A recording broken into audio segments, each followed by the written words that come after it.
el sujeto político. Entre las agrupaciones de izquierda es costumbre decir que el sujeto político revolucionario es la clase obrera, mientras varias de esas agrupaciones se autodefinen como el partido de la clase obrera.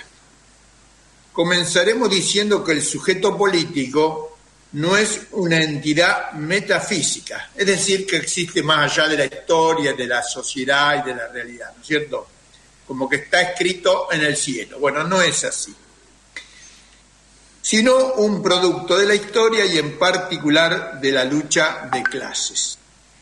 En los años 60 y 70 era casi unánime el acuerdo que el sujeto político revolucionario era la clase obrera industrial.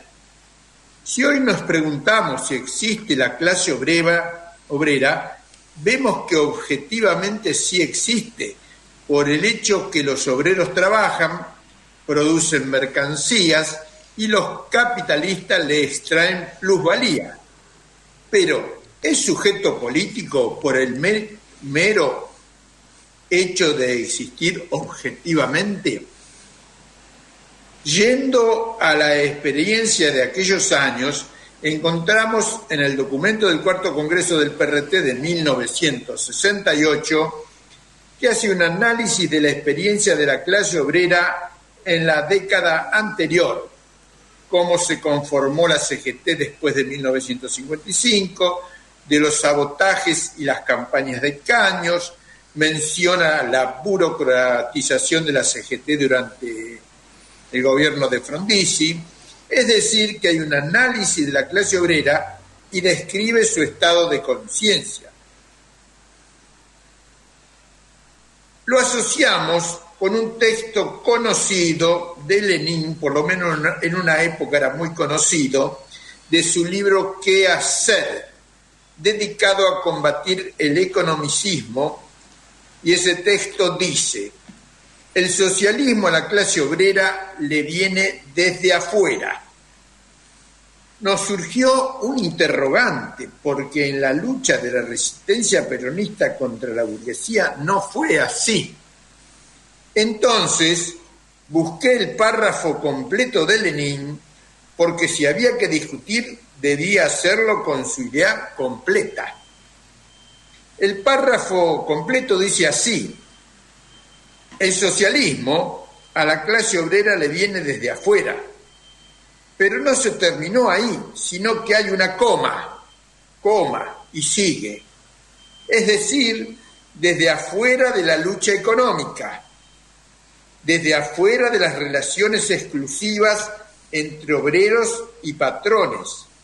Si la clase obrera no está acostumbrada a vincularse con las demás clases sociales y esta con el Estado, bueno, y sigue Lenin. Entonces, vemos que le pone varios condicionantes a su afirmación, por lo que no solo no polemicé, sino que me apoyé en él. En este periodo histórico que estamos analizando, nos preguntamos, ¿cuándo la clase obrera comenzó a vincularse en forma independiente con las otras clases sociales y con el Estado? La respuesta es en la resistencia peronista. La clase obrera durante el primer peronismo tenía conciencia de su existencia como clase, pero desde un punto de vista pasivo, de clase en sí. Siempre estamos haciendo una brutal simplificación, porque se pueden poner toneladas de ejemplos de lo contrario. Seguro. O a lo esencial. El Estado le daba y ella recibía.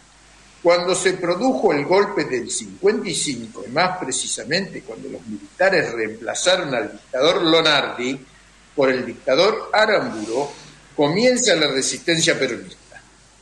Los burgueses peronistas abandonaron el barco.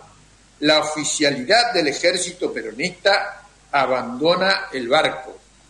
Se queda la clase obrera casi sola, porque están los militares con el general Valle a la cabeza, que se sublevaron en 1956 y poco más. Y en esta experiencia de lucha contra la dictadura, contra el Estado, contra los capitalistas, se vincula con los otros sectores sociales y escribe los revolucionarios programas de La Falda, de Huerta Grande y de la CGT de los argentinos. Esto como clase obrera fundamentalmente peronista. El inicio de la formación de una clase obrera con independencia de la burguesía, la clase obrera la hizo durante la resistencia peronista. En 1959 triunfó la Revolución Cubana, que impacta en la conciencia del pueblo argentino. También estaba toda la militancia comunista, trotskista, la izquierda peronista, que hacían su trabajo político entre una clase obrera movilizada combativamente. El golpe militar de 1966, que derrocó al presidente Illa, significó una segunda declaración de guerra y el vuelco masivo del estudiantado universitario a la oposición, a la movilización combativa, y fueron a buscar a los obreros para pelear junto a ellos. Yo me inicié ahí, así que eso lo tengo bien clarito. Exacto. Cuando probamos en la Facultad de Ingeniería, no me acuerdo si fue en el 66 o 68, una asamblea recontramasiva, que por unanimidad votamos la unidad con los obreros y fuimos a buscar a los obreros que estaban en huelga. Entonces se amplía el frente de oposición. Ya no es solamente la clase obrera peronista, sino que la clase media radical, siempre simplificando, se masifica la resistencia a la dictadura. Se genera un caldo de cultivo político, de oposición y lucha contra la dictadura muy rico.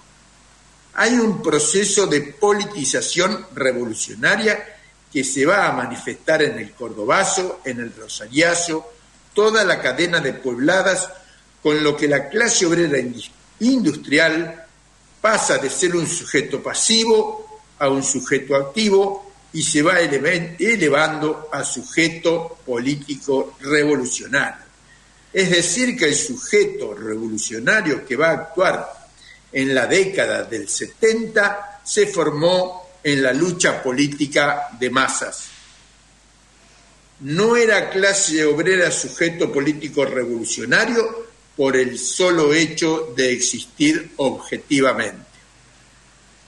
En ese mismo documento del Cuarto Congreso dice que para que haya una situación prerrevolucionaria se tienen que dar las llamadas condiciones objetivas: crisis económica, existencia objetiva de una clase revolucionaria y una situación sin salida de las capas intermedias.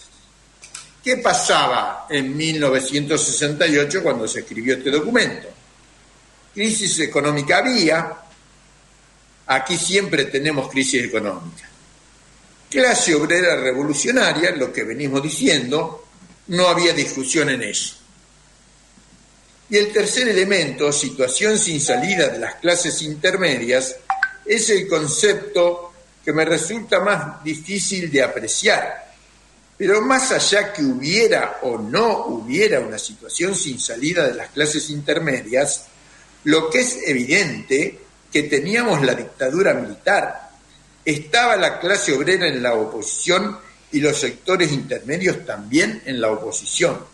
Estos últimos, quizás no desde el punto de vista económico, pero no veían la salida desde el punto de vista político porque estaba la dictadura. Entonces, la pequeña burguesía pasó a la oposición, cuya expresión de vanguardia fue el estudiantado universitario. Desde lo subjetivo había sobreabundancia de condiciones revolucionarias. Digo esto porque a lo mejor esa sobreabundancia subjetiva de condiciones revolucionarias compensaba la ausencia de algunos elementos objetivos que a partir del Cordobazo, que se expresaron a partir del Cordobazo y todo el periodo que siguió. Es interesante poner el foco en la conformación del sujeto revolucionario para ver hoy por dónde buscar. Y nos preguntamos, después de la dictadura, ¿hubo algún sujeto político? Creemos que sí. Haciendo abstracción de lo secundario, buscando lo más concreto del tema que estamos buscando, sujeto político, me parece que entre 1980, a poner una fecha, y 2001, en esos 20 años, surgió un sujeto a través de la lucha política de masas que no es otro que el movimiento de derechos humanos. Fue un movimiento político, fue de masas, quizás no fue revolucionario porque era más plural, no era clase obrera industrial, pero tuvo enorme repercusión en esos 20 años de lucha. Ahora, ¿qué pasó con ese sujeto? Viene la rebelión del 2001 y nos preguntamos, individualmente, ¿quién fue el emergente más importante desde el punto de vista político? Estamos en enero, febrero, marzo de 2002. Estaba primero en las encuestas para presidente Luis Zamora. Por ahí para los más jóvenes, Luis Zamora era un muy activo diputado, militante y diputado en ese momento llamaba Movimiento al Socialismo, creo. Sí. ¿Qué hizo Zamora? Estando primero en las encuestas para presidente, se fue al mazo, se abstuvo. La abstención electoral no es necesariamente revolucionaria. Esa abstención fue contrarrevolucionaria. Lo estuve pensando, la abstención, no digo que Zamora sea contrarrevolucionario, sino la abstención fue contrarrevolucionaria. ¿Por qué? Nos dejó en bolas y a los gritos. Concreto. ¿Quién ocupó el lugar que abandonó Zamora? Kirchner. Le entregamos 20 años de acumulación política al peronismo. Podemos discutir si el kirchnerismo fue mejor o si fue peor, pero no fue nuestro, fue de ellos. Seguimos discutiendo lo que hace la burguesía. Había una situación política que no está en los libros. Había una rebelión democrática en contra de la democracia burguesa. No pusimos nuestros cerebros a elaborar una política para esa situación. Tampoco Zamora, ¿no?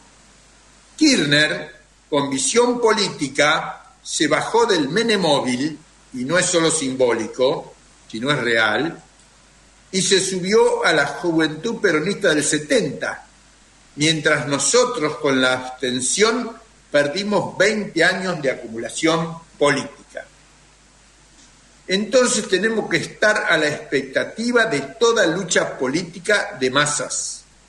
En 2018, Macri salió a buscar el salvataje del Fondo Monetario Internacional porque se había caído el capitalismo en la Argentina. Una situación política extremadamente favorable para los revolucionarios y no reaccionamos. Allí quedó en claro que no hay una sola forma de lucha fundamental en Argentina. Hay al menos dos: la lucha electoral y la lucha de calles. Entonces hay que darle respuesta a la insurrección o lucha de calles, así la llamaba Engels a la insurrección, lucha de calles. Y para darle respuesta a la lucha y darle respuesta a la lucha electoral. El año pasado estallaron las luchas en Jujuy, en la que juegan gran papel los docentes, pero además, como cantaban los collas, de la mano del docente el pueblo colla está presente. y la lucha pegó un salto cualitativo porque pasó a cuestionar la reforma de la Constitución. La Constitución es una ley política, la ley política que organiza al Estado, y era una lucha contra la ley fundamental del Estado capitalista. Y como venimos viendo, el contenido de la lucha permite el desarrollo de la conciencia política. Por lo tanto, hay que prestarle primerísima atención a las situaciones de luchas políticas de masas, porque abren la posibilidad de la transformación de la conciencia y el desarrollo del sujeto político.